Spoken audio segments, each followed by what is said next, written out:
Now, continuing our salute to the musical Fanny, here is Skitch Henderson with the great star of the show. Skitch? I'm sitting right now in one of the dressing rooms of the Majestic Theater. There's a man right on my left that is very, very tired, a good friend of mine and a good friend of the American public via his great starring roles, beginning, I suppose, with the Opera House through South Pacific. Mr. Pinza, good afternoon. Good afternoon, Skitch. How are you? Oh, it's a pleasure to see you, Ezio. Pleasure is mine. I know that you're more than a little tired. I think we should tell the public what you've been doing this afternoon. Well, we have worked 4 hours in taking pictures for Life magazine, and they haven't finished yet. They haven't finished yet? No, they want to make an hour tomorrow night after the show. I said that tomorrow night after the show, we go to bed because Wednesday we have 2 performances, but nothing to do.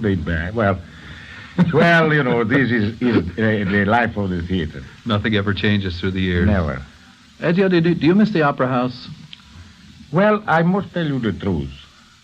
I don't know now if I've been getting used to this kind of life I do now. I don't very much. I don't. Mm-hmm. And besides, I tell you, many people ask me, are you going back? Yeah. And I don't believe in coming back. I'm always afraid, you know, and I'm not afraid, but I am sure they would stay there with the gun and say, well, it's not anymore what it was. I prefer to leave it like it was, you see. Are you still a fan of the opera? Oh, yes, I like opera very much. I think the opera is still one of the greatest entertainment we have. You know, talking about the Opera House, I think something rather unusual is happening tonight at the Metropolitan here in New York. They're doing, scenes from different operas. What do you think of that idea for an opening night? Well, I don't agree with it, but as long as it brings money to the opera to help run the opera, because, you know, opera is a very expensive proposition, and unless it's subsidized by somebody, it's very difficult.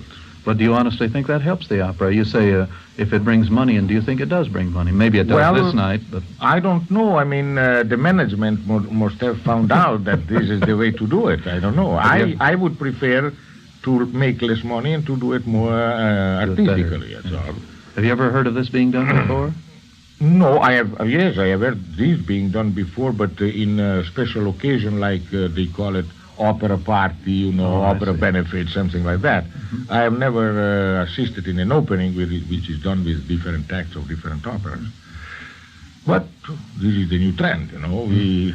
I think, in my opinion, I mean, I don't want to criticize anybody, mm-hmm. but I think that the opera has the tendency of wanting to go, let's say, Broadway.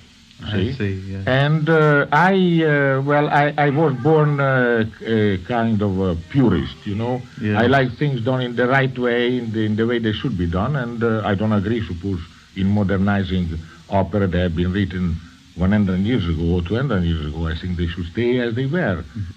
What do you think of the English lyrics to the Puccini operas?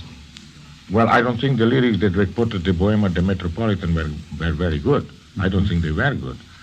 And believe me, I understand that the American public like to understand what they are singing on the stage. Surely. This is natural. But translation is always difficult because music was written for that kind of language, and to translate it in another language is always, you miss something. Yes. I tell you the truth, when I sang in Italy, they always sing everything in Italian.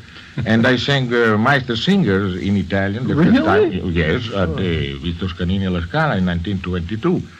But sometimes I didn't know what I was singing. I mean, take an example, for instance, Falstaff. Yes. So in Falstaff is a phrase that in Italian it says from 2 to 3.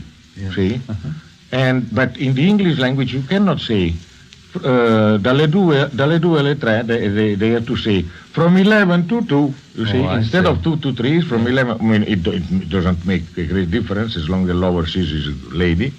But this is just an example that sometimes you have to ruin the all meaning. I mean, you cannot make the translation literally, you have to make it musically, see, and at the same time the words have to change.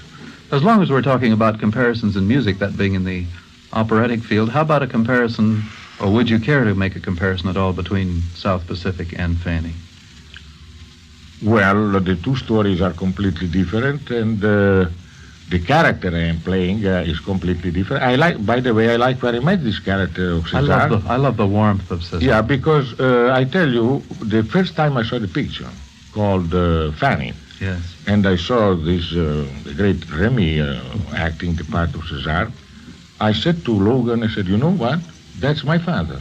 I saw my father, and the name of my father was Cesare in Italian, so it would be Cesare in French. Yes. He has the same name. And when I walked on the stage on the, what they call it, the ice cream soup, you know, when I go to see my lady love, well, I see my father walking. I really. And I really enjoy very much this character. Oh, I enjoyed very much Mildebeck too, you know, don't get me wrong. But this is complete, you see, and it's more, it fits more to me because, well, South Pacific was a romantic part that was well fitted for a man of my age, see, but you cannot always find a good romantic part for a man that has a certain age, you know, I mean, after all. This is the youngest sailor of the yacht club. Yeah. Ezio, seeing you in this part makes me think that maybe, eventually in the theater, you're going to go to a straight acting role. Could that be true? Yes. After this is the last musical I will take. Really? I want to do a straight role. Maybe I break my neck. Oh, maybe. It should be wonderful. But I know they say that people will say, why doesn't he sing? Well, I'm singing off, my good. I mean, I am singing for 40 years now, I mean, and I don't want to be nervous that maybe my voice is not so well tonight and I have to sing. When you have to speak, well, you speak all the time. Even if the voice is a little tired, you speak. But singing is another thing. And besides, when I sing, being that I come from the opera, the people expect me to sing well, you see, and that makes me nervous, you see. Yeah, I've noticed that psychologically, that people are inclined to be more critical of somebody like yourself that has such a they want wonderful to hear, background. They think this comes from the opera, must have a good voice. Well, I'm going to let you probably go over to Sardi's and get something to eat. I want to tell you, it's been a pleasure for me to talk to you here. I hate to take your time knowing your schedule. I wish you the very best of luck in failing. Thank you very, very much. Thank you. Bye-bye. Thank you.